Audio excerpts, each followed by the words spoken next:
Teacher MLC ఎన్నికలు జరుగుతూ ఉన్నాయి. వరంగల్, నల్గొండ, ఖమ్మం, అటు ఆదిలాబాద్, నిజామాబాద్, కరీంనగర్, మెదక్ జిల్లాలకు సంబంధించినటువంటి ఎమ్మెల్సీ ఎన్నికలు జరుగుతూ ఉన్నాయి. ప్రజలారా, ముఖ్యంగా BC, SC, ST, minority voter మహాశైలారా, క్లియర్గా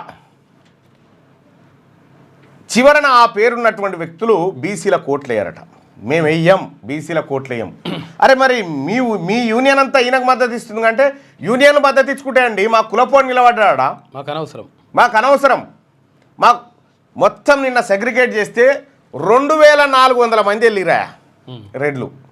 2400 మంది రెడ్ల ఓట్లకి 4 నిలబడరాయా? ఇక ఏడా వరంగల్, నల్గొండ, ఖమ్మం పట్టభద్రుల నియోజకవర్గం నుంచి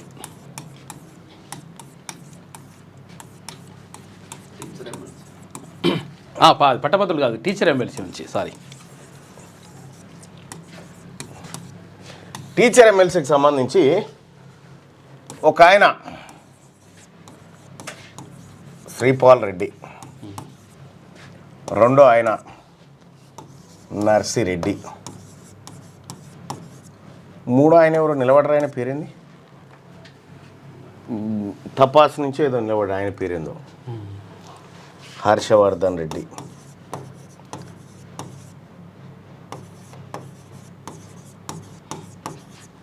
ఇంకో ఆయన పేరు ఏందో ఉండే, ఆయన పేరే మర్చిపోయినాం. తపాస్ నుంచి నిలబడ్డ ఆయన పేరేంది? ఎవరికైనా తెలుసా బాయ్ సాబ్? జరా కామెంట్లలో చెప్పండి. సరోత్తమ్ రెడ్డి కరెక్టే.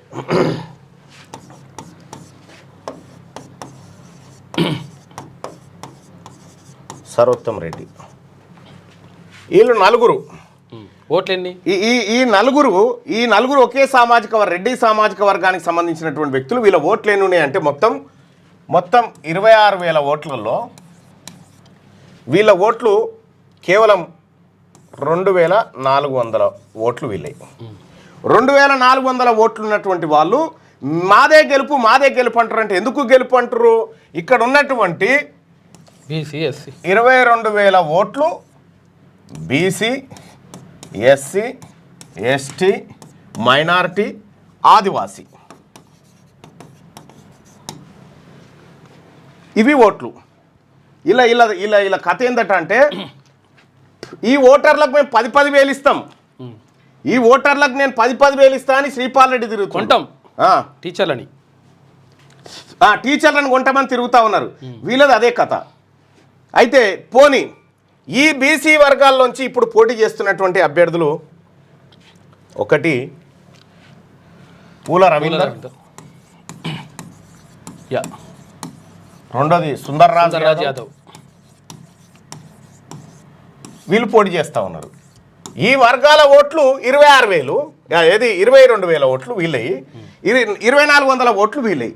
కానీ వీళ్ళు ఏమంటారు? మేము గెలుస్తామని చెప్తా ఉన్నారు. ఎట్లా గెలుస్తారట అంటే, ఓట్లు కొంటాం టీచర్ల దగ్గర, టీచర్లు వట్టిగానే అమ్ముడు పోతారని వీళ్ళు మాట్లాడుకుంటారు. చూసుకోరి, టీచర్లు వట్టిగానే పైసలకు అమ్ముడు పోతారు, వాళ్ళని సంఘాలలో కట్టేసినాము, కానీ మేమంతా ఒకటే. ఏ టీచర్లు అమ్ముడు పోతారట? బీసీ, ఎస్సీ, ఎస్టీ, మైనారిటీ, ఆదివాసీ టీచర్లు పైసలు ఇస్తే అమ్ముడు పోతారు వాళ్ళు. అయితే వీళ్ళలో ఎవరు గెలిచినా, ఈ 4 ఇట్లలో ఎవరు గెలిచినా ఈడబ్ల్యూఎస్ కోటాకు జై కొడతారు వీళ్ళు 1000%. వీళ్ళు ఈ ఇద్దరిట్లలో ఎవరు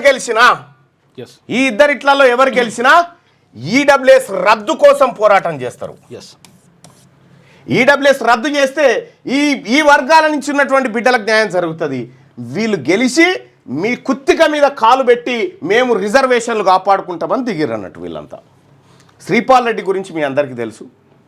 Sripal Reddy PRTU, Telangana progressive Reddy teachers union ఉంది కదా, పిఆర్టీయు.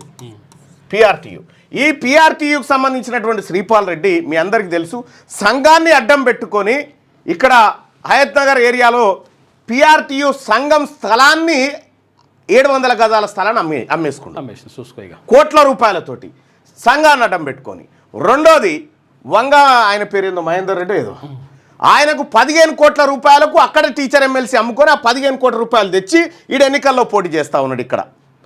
ఇంకా రెండోది ఏంటంటే, శ్రీపాల్ రెడ్డి పిఆర్టీయు అధ్యక్షుడిగా ఉన్నటువంటి శ్రీపాల్ రెడ్డి ఆ అధ్యక్ష స్థానాన్ని ఖాళీ చేసి బీసీలు నాకు ఓట్లు వేస్తే ఆ స్థానం ఇస్తా, ఆ, ఈయన ఇస్తా అన్నాడు, ఇయ్యాలి కదా, ఇయ్యలే. ఇప్పుడు ఓడిపోగానే మళ్ళీ పోయి పిఆర్టీ అధ్యక్ష స్థానంలో కూర్చుంటాడట. అది అట్లనే పెట్టుకుంటాడు, అట్లా స్టాండ్ బైలా. ఇక ఈయనకు సంబంధించిన లలిత కళలు ఒక్కటి కాదు, ఎన్ని ఫోన్లు నాకు అబ్బాబాబా మామూలుగా లేవు. ఎంట తిరిగేటోళ్ళే. ఈయన కథ ఇట్లా, నర్సిరెడ్డి గారు ఎమ్మెల్సీగా ఉన్న సమయంలోనే ఈడబ్ల్యూఎస్ కోటా 10% ఇంప్లిమెంట్ అయింది. Yes, ఇక్కడ వాస్తవం. ఈడబ్ల్యూఎస్ అన్యాయం అనేటువంటి మాట ఒక్క మాట కూడా చెప్పలే. ఈ 4 అభ్యర్థులతోని ఈడబ్ల్యూఎస్ అన్యాయం అయినటువంటి రిజర్వేషన్ అని చెప్పించండి చూద్దాం. వీళ్ళు చెప్పరు. ఎందుకు చెప్పరు? వీళ్ళ వర్గాల ప్రయోజనాల కోసం ఉంటారు, మన వర్గాల ప్రయోజనాల కోసం ఉండరు. బీసీ, ఎస్సీ, ఎస్టీ, మైనారిటీ టీచర్లారా, ఆదివాసీ సోదరులారా, మన బిడ్డలకు రావాల్సినటువంటి బువ్వను దొంగతనంగా ఎత్తుకపోయినటువంటి దాంట్లో వీళ్ళు కూడా ఉన్నారు. పార్టీలందరూ బీసీ నినాదం ఎత్తుకుంటున్నారు కానీ టికెట్లు ఇచ్చే కాడ మొత్తం రెడ్డిలకి ఇస్తున్నారు. ఇక్కడ టికెట్లు ఇది శ్రీ పిఆర్టీ ఉంది, ఈడ రెడ్డికే ఎమ్మెల్సీ, టీచర్ ఎమ్మెల్సీ టికెట్, ఆడ రెడ్డికే. ఎస్. మరి యూటీఎఫ్ నుంచి ఉంది, యూటీఎఫ్ నుంచి ఇప్పటి వరకు ఒక బీసీ అభ్యర్థిని నిలబెట్టిరా? ఈసారి బీసీ అభ్యర్థికి ఛాన్స్ ఇచ్చేది ఉండే కదా, అది ఇయ్యలే. హర్షవర్ధన్ రెడ్డి గారు వాస్తవానికి నాకు మిత్రుడు. హర్షవర్ధన్ రెడ్డి గారిది మహబూబ్ నగర్ జిల్లా. ఆయన అక్కడ పోటీ చేసినప్పుడు ఇదే ప్లేస్లో నిలబెట్టి నేను ఆర్థిక సాయం చేసి నువ్వు కొట్లాడిపో, నువ్వు పోరాటం చేస్తున్నావు అని చెప్పి తోలిచ్చింది నేనే. ఈయన కొంచెం మంచోడలే. సరే, అది ఏమైనా కూడా చేసి తోలిచ్చిన, అది ఇడిచిపెట్టి మళ్ళీ ఇడికి వచ్చాడు. సరే, సరోత్తమ్ రెడ్డి ఈయన పిఆర్టీయే, ఈయన ముగ్గురు పిఆర్టీ వాళ్ళు 3 పాయాలుగా విడిపోయి పోటీ చేస్తూ ఉన్నారు. మనమే సంఘాలు కట్టుబాట్లను తిరుగుతూ ఉన్నాం. విషాన్ని జాలిలో పెట్టి ఉడబోయి నువ్వు ఫిల్టర్ చేయి, ఏం చేసినా అది విషమే అంతే. వీళ్ళలో మరొకరు గెలిస్తే ఏం జరుగుతుందంటే, ఇప్పటికే 14 మంది రెడ్లు ఉన్నారు, వీళ్ళు 15 అవుతారు, గంతే 15 అవుతారు. నేను చెప్తా ఉన్న టీచర్ మహాశైలారా, మీ హక్కుల కోసం తీర్మార్మలన్న లేడా మండల్లో? మీ హక్కుల కోసం తీర్మార్మలనుండు, అదనంగా ఇంకొక బిడ్డను పంపిస్తే ఎంత అద్భుతంగా ఉంటుందో మీరు ఆలోచన చేయండి.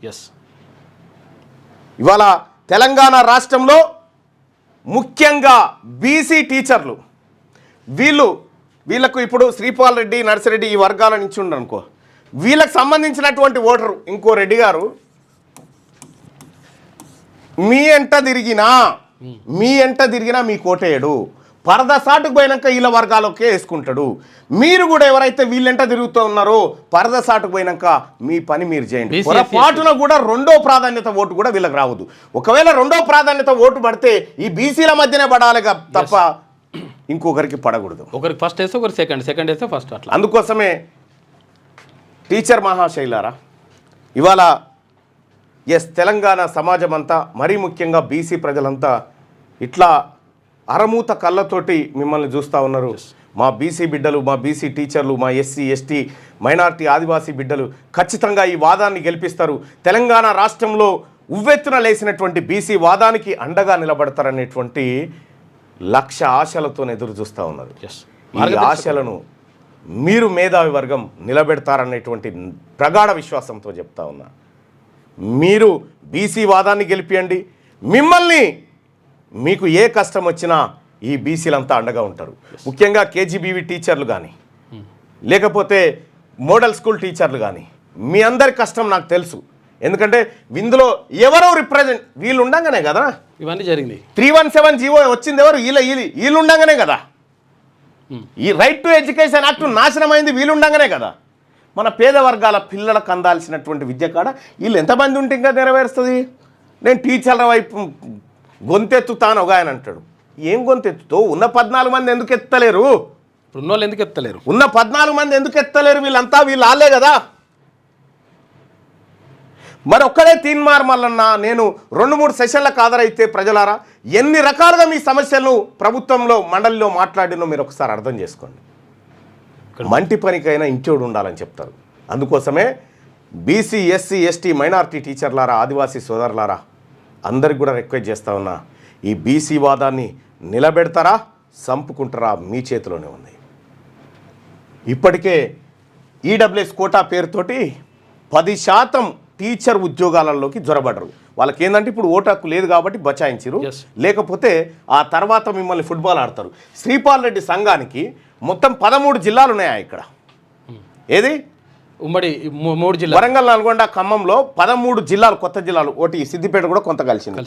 ఈ జిల్లా అధ్యక్షులు ఒక్క బీసీ అని ఉన్నాడా చూడుర్రి, మొత్తం రెడ్లను పెట్టిండు, అప్పర్ క్యాస్ట్ వాళ్ళని పెట్టిండు. ఎందుకు పెట్టిండు? ఈయన ఎమ్మెల్సీ. మళ్ళా కింద మండల కార్యదర్శులు మాత్రం బీసీ, ఎందుకంటే వాళ్ళు ఓట్లు వేపియాలి కదా, జై కొట్టాలి, జెండా పట్టాలి. మనకేమన్నా సిగ్గు అనిపించాలి మనకు. ఇంకా ఈ సంఘంలో ఉండు కంటే అక్కడ ఆదిలాబాద్, నిజామాబాద్, కరీంనగర్, మెదక్లో పిఆర్టీయూస్ నిట్ట నిలువున జీరిపోయింది. ఎక్కడికక్కడ అయిపోయింది, నిట్ట నిలువున జీరిపోయి బీసీలంతా ఒకటైపోయారు. అక్కడ మేము పని చేయమని చెప్పి చెప్తా ఉన్నారు. సో కాబట్టి టీచర్ మహాశైలారా, మీరు అత్యంత కీలకంగా నిర్ణయం తీసుకునేటువంటి సమయం. అయితే వీళ్ళంటే ఎవరెవరు అయితే బీసీలు తిరుగుతూ ఉన్నారో కొద్దిగా వీళ్ళని కనిపెట్టండి. వీళ్ళంటే ఎవరైతే బీసీల పేరు మీద చెప్పి తిరుగుకుంటా ఉన్నారో వీళ్ళు ఎవరెవరు ఉన్నారో ఒక్కసారి అబ్జర్వ్ చేయండి. శ్రీపాల్ రెడ్డి అంట, నర్సిరెడ్డి అంట, హర్షవర్ధన్ రెడ్డి అంట, సర్వోత్తం రెడ్డి అంట, వీళ్ళంట బీసీలు ఎవరైనా తిరిగితే కొద్దిగా వాళ్ళ పేర్లు కానీ వాళ్ళ వివరాలు కానీ మాకు ఒకసారి ఇన్ఫామ్ చేయండి. ఎందుకంటే ఎవరు ఎటువైపు అనేది చెప్పాలి కదా. బీసీల ద్రోహి ఎవడు, బీసీలకు అనుకూలంగా ఎవడు అనేది కూడా తేలాలి. కాబట్టి కొద్దిగా జాగ్రత్తగా దీన్ని పరిశీలించాల్సిందిగా మీ అందరినీ రిక్వెస్ట్ చేస్తూ ఉన్నాను. ఇక్కడ పూల రవీందర్, సుందర్రాజ్ యాదవ్. కాంగ్రెస్, బీజేపీ ఓవరాల్ గా 3 ఎమ్మెల్సీ స్థానాలలో కూడా కేవలం ఒక మల్క కుమరయ్యకే టికెట్ ఇచ్చిందండి, ఎవరికి ఇవ్వలేదు. అక్కడ కూడా ఏది కరీంనగర్ ఒక్క మల్క కుమరయ్యకు మాత్రమే అక్కడ బీసీ వానికి భారతీయ జనతా పార్టీ నుంచి టికెట్ దొక్కింది, పార్టీ తరఫున. ఏం మిగతా మొత్తం అప్పర్ క్యాస్టే. అందుకోసమే బిడ్డలారా, సోదరులారా, నా అన్నలారా, మీ అందరికీ చేతులెత్తి దండం పెడతా ఉన్నా. ఇది బీసీ ఉద్యమ ఆత్మగౌరవ ఎన్నిక. ఇది ఎమ్మెల్సీ ఎన్నిక కాదు, బీసీ ఉద్యమంకు రెఫరెండం జరుగుతూ ఉంది ఇవాళ. ఆ రెఫరెండంలో మీరే గెలవాలి. అక్కడ పట్టభద్రుల తరఫున కూడా ఎవరండి, మన ప్రసన్న హరికృష్ణ ఉన్నాడు, ఆయన కూడా పోటీ చేస్తూ ఉన్నాడు. సరే, రేపు 24 తారీఖు రోజు కరీంనగర్లో బీసీ మేధావుల ఇంటలెక్చువల్స్ మీటింగ్ జరుగుతూ ఉంది. ఆ కార్యక్రమానికి నేను కూడా హాజరు కాబోతా ఉన్నా.